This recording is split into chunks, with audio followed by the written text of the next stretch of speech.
نحمده ونصلي على رسوله الكريم اما بعد فاعوذ بالله من الشيطان الرجيم بسم الله الرحمن الرحيم ربي يسر ولا تعسر وتمم بالخير وبك نستعين آمین اللہم آمین۔ السلام علیکم ایوری تو جی آج کا کویسچن ہے دوزخ کے کنارے پر کیا باتیں ہوں گی، جس کا آنسر ہمیں ملتا ہے سورہ انعام کی آیت 27 میں۔ تو بسم اللہ کرتے ہیں اس کی ٹرانسلیشن کے ساتھ۔ اور بڑا ہولناک نظارہ ہوگا اگر تم وہ وقت دیکھو جب ان کو دوزخ پر کھڑا کیا جائے گا اور یہ کہیں گے اے کاش ہمیں واپس دنیا میں بھیج دیا جائے تاکہ اس بار ہم اپنے پروردگار کی نشانیوں کو نہ جھٹلائیں اور ہمارا شمار مومنوں میں ہو جائے۔ اللہ اکبر۔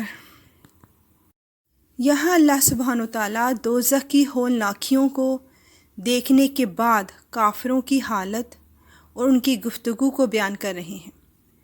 فرشتے جب کافروں کو دوزخ کے پاس کھڑا کر دیں گے تو اس وقت وہ خوف کے مارے اور دہشت و ندامت میں یہ تمنا کریں گے کہ کاش انہیں پھر دنیا میں لوٹا دیا جائے اور پھر ہم اپنے رب کی نشانیوں کو نہ جھٹلائیں اور مومنوں میں سے ہو جائیں اور اللہ تعالیٰ کی ان نشانیوں اور دلیلوں کی انکار نہ کریں جو اس کی وحدانیت اور اس کے رسولوں کی تصدیق کرتی ہیں، اور اللہ تعالیٰ پر، قیامت پر، فرشتوں اور کتابوں اور رسولوں پر ایمان لائیں اور گناہوں سے توبہ کریں اور نیک عمل کریں۔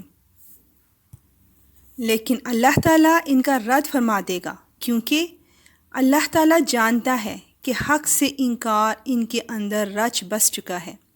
اگر ان کو موقع دے بھی دیا جائے تو یہ پھر پہلے جیسے ہی حرکتیں کریں گے اور کفر پر ہی آمادہ ہوں گے۔ یہاں اللہ تعالیٰ کفار کے حالات دکھا کر ہم مسلمانوں کی ٹریننگ کر رہا ہے کہ دیکھو سنبھل جاؤ اور دنیا میں رہتے ہوئے آخرت کی تیاری کر لو۔ اے ہمارے رب، ہمیں اور ہماری اولاد کو نماز قائم رکھنے والا بنا دے۔ اے ہمارے رب، اور تو ہماری دعا قبول فرما لے۔ اے ہمارے رب، ہمیں بخش دے اور ہمارے والدین کو بھی بخش دے اور دیگر سب مومنوں کو بھی جس دن حساب قائم ہوگا۔ اور اے ہمارے پروردگار، ہمیں دنیا میں بھی بھلائی عطا فرما اور آخرت میں بھی بھلائی، اور ہمیں دوزخ کے عذاب سے بچا لے۔ یا اللہ، ہمارے سننے، سنانے اور آگے سینڈ کرنے کو بھی ہمارے نیک عمل میں قبول و مقبول فرما، آمین۔